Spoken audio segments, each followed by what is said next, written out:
பொன்னேரியில் பிரசித்தி பெற்ற ஹரிஹரன் சந்திப்பு விழாவில் ஓம் நமோ நாராயணா ஓம் நமச்சிவாய என முழக்கமிட்டு பக்தர்கள் பக்தி பரவசமடைந்தனர்.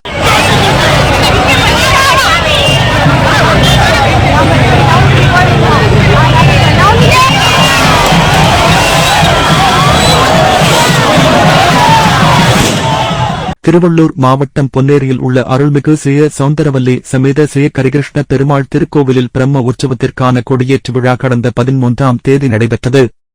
இதன் தொடர்ச்சியாக 5ஆம் நாளான இரவு உலகில் வேறு எங்கும் நடைபெறாத அரிய நிகழ்வான ஹரிஹரன் சந்திப்பு விழாவின் நோக்கமானது விஷ்ணு பக்தரான பரத்வாஜ முனிவருக்கும் சிவபெருமானின் பக்தரான அகத்தியருக்கும் ஹரிஹரன் இருவரில் யார் பெரியவர் என்ற தர்க்கம் ஏற்பட்டதாகவும் அப்போது ஆகாயமாக சிவபெருமானும் மகாவிஷ்ணுவும் ஒன்றாக தோன்றி சைவமும் வைணவமும் வேறல்ல, ஹரியும் ஹரனும் ஒன்றே என்பதை உணர்த்தி இருவருக்கும் ஒன்றாக காட்சி தந்தனர்.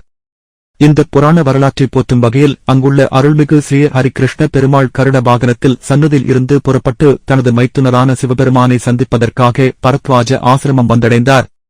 இதேபோன்று அருள்மிகு ஸ்ரீ அகத்தீஸ்வர பெருமான் தனது துணையாள் ஸ்ரீ ஆனந்தவல்லி தாயார் உள்ளிட்ட பரிவார தெய்வங்களுடன் ஆலயத்தில் இருந்து புறப்பட்டு பரத்வாஜ ஆசிரமம் வந்தடைந்தார்.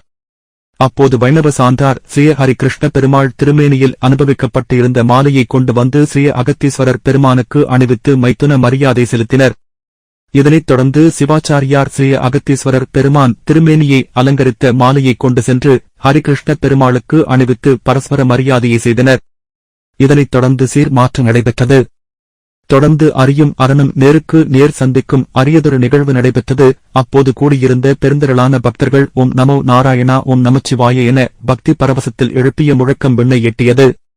முன்னதாக சந்திப்பு திருவிழாவை முன்னிட்டு வானவேடிக்கை உள்ளிட்ட பல்வேறு கலை நிகழ்ச்சிகளும் நடைபெற்றது. 7ஆம் நாளான இன்று தேரோட்டம் நடைபெற்றது. இதில் ஸ்ரீ கரிகிருஷ்ண பெருமாள் அலங்கரிக்கப்பட்ட விஷ்ணு பவனாரதம் எனும் திருத்தேரில் எழுந்தருளி பக்தர்களுக்கு அருள் பாவிக்க உள்ளார்.